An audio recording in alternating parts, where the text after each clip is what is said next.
गोकुल में एक मोर रहता था। वह श्री कृष्ण का अनन्य भक्त था। एक बार उसने श्री कृष्ण की कृपा पाने के लिए कन्हैया के द्वार पर जाकर जप करने का विचार किया। इसके बाद वह उनके द्वार पर बैठकर कृष्ण कृष्ण जपता रहा। जप करते हुए उसे कई वर्ष बीत गए, लेकिन श्री कृष्ण की कृपा प्राप्त नहीं हुई। एक दिन दुखी होकर मोर रोने लगा। तभी वहाँ से एक मैना उड़ती जा रही थी। उसने मोर को रोता हुआ देखा तो वह बहुत अचंभित हुई। मैना ने सोचा कि यूं तो मोर किसी भी कारण से रो सकता है, लेकिन कन्हैया के द्वार पर कोई रोए, यह तो अचंभित करने वाली बात है। इसके बाद मैना मोर के पास गई और रोने का कारण पूछा। तब मोर ने बताया, एक वर्ष से मैं कन्हैया को प्रसन्न करने के लिए कृष्ण नाम का जाप कर रहा हूँ, लेकिन कन्हैया ने आज तक मुझे पानी भी नहीं पिलाया। यह सुनकर मैना बोली, मैं श्री राधा रानी के बरसाने से आई हूँ, तो मेरे साथ वहीं चल। राधा रानी बहुत दयालु हैं, वह तुझ पर जरूर कृपा करेंगी। मोर ने मैना की बात मान ली और दोनों ही उड़ते उड़ते बरसाना पहुँच गए। लेकिन मोर ने राधा रानी के द्वार पर भी कृष्ण नाम का ही जाप किया।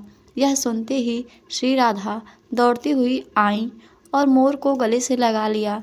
राधा रानी ने मोर से पूछा, तू कहाँ से आया है? तब मोर ने कहा कि जय हो राधा रानी की, आज तक सुना था कि तुम करुणामयी हो और आज देख भी लिया। राधा रानी बोली, वह कैसे? तब मोर बोला, मैं पिछले वर्ष कन्हैया के द्वार पर कृष्ण नाम का जाप कर रहा था, लेकिन कन्हैया ने मुझे पानी तक नहीं पिलाया। पानी तो दूर, उन्होंने मेरी तरफ देखा तक नहीं। तब राधा रानी ने कहा कि नहीं, मेरे कान्हा ऐसे निर्मोही नहीं हैं, एक बार तुम फिर जाओ। लेकिन इस बार कृष्ण नहीं, राधे राधे रटना। मोर ने राधा रानी की बात मान ली और लौटकर गोकुल वापस आ गया। फिर से कृष्ण के द्वार पर पहुंचा और इस बार राधे राधे रटने लगा। यह सुनते ही कृष्ण दौड़े चले आए और मोर से पूछा, तुम कहाँ से आए हो? तब मोर ने कहा, हे माधव, एक वर्ष से तुम्हारा नाम कीर्तन कर रहा था, तब तो तुमने मुझे पानी तक नहीं पिलाया। आज राधे राधे जपने पर दौड़े चले आए। मोर की बात सुनकर श्री कृष्ण बोले, मैंने तुझको कभी पानी नहीं पिलाया, यह मैंने पाप किया है। लेकिन तूने राधा का नाम लिया, यह तेरा सौभाग्य है। इसीलिए मैं तुझको वरदान देता हूँ कि जब तक यह सृष्टि रहेगी, तेरा पंख सदैव ही मेरे शीश पर विराजमान होगा। साथ जो भी भक्त किशोरी जी का नाम लेंगे, वह भी सदैव मेरे शीश पर विराजमान रहेगा। एक बार की बात है, वनवास के दौरान माता सीता जी को प्यास लगी।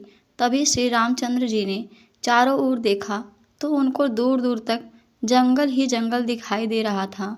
फिर उन्होंने प्रकृति से प्रार्थना की, हे वन देवता, आसपास जहाँ कहीं पानी हो, वहाँ जाने का मार्ग कृपया कर सुझाइए।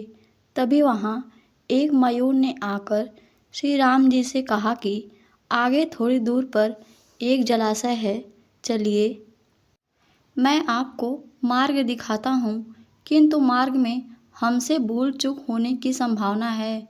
भगवान राम ने मयूर से कहा, आप ऐसा क्यों कह रहे हैं? तब मयूर ने उत्तर दिया कि मैं उड़ता हुआ जाऊंगा और आप चलते हुए आएंगे, इसीलिए मार्ग में मैं अपना एक एक पंख बिखेरता हुआ जाऊंगा, उसके सहारे आप जलाशय तक पहुंच जाएंगे। परंतु ऐसा माना जाता है कि मोर के पंख एक विशेष समय में ही, एक विशेष ऋतु में ही गिरते हैं। मोर यदि अपनी इच्छा विरुद्ध पंखों को बिखेरेगा तो उसकी मृत्यु हो सकती है। भगवान का मार्ग दिखाने वाले मोर के साथ भी ऐसा ही हुआ। अंत में जब मयूर अपनी अंतिम सांस ले रहा था, तब उसके मन ही मन में कहा, वह कितना भाग्यशाली है कि प्रभु जो जगत की प्यास बुझाते हैं, ऐसे प्रभु की प्यास बुझाने का उसे सौभाग्य प्राप्त हुआ। मेरा जीवन धन्य हो गया, अब मेरी कोई भी इच्छा शेष नहीं रही। तब भगवान श्री राम ने मयूर से कहा कि मेरे लिए तुमने जो अपने मयूर पंख बिखेर कर अपने जीवन का त्याग करके मुझ पर जो ऋण चढ़ाया है, मैं उस ऋण को अगले जन्म में ज़रूर चुकाऊंगा। कहा जाता है कि जब भगवान राम ने कृष्ण जी के रूप में अगला अवतार लिया और अपने सिर पर मोर पंख धारण किया और अपने वचन अनुसार उस मयूर का ऋण उतारा। इस कहानी से हमें यही सीख मिलती है कि यदि कोई बुरे वक्त में हमारी मदद करता है तो हमें उसका ऋण कभी नहीं भूलना चाहिए और वक्त आने पर उसकी सहायता ज़रूर करनी चाहिए। वीडियो पसंद आए तो लाइक शेयर और चैनल को सब्सक्राइब ज़रूर करें। राधे राधे, राम राम।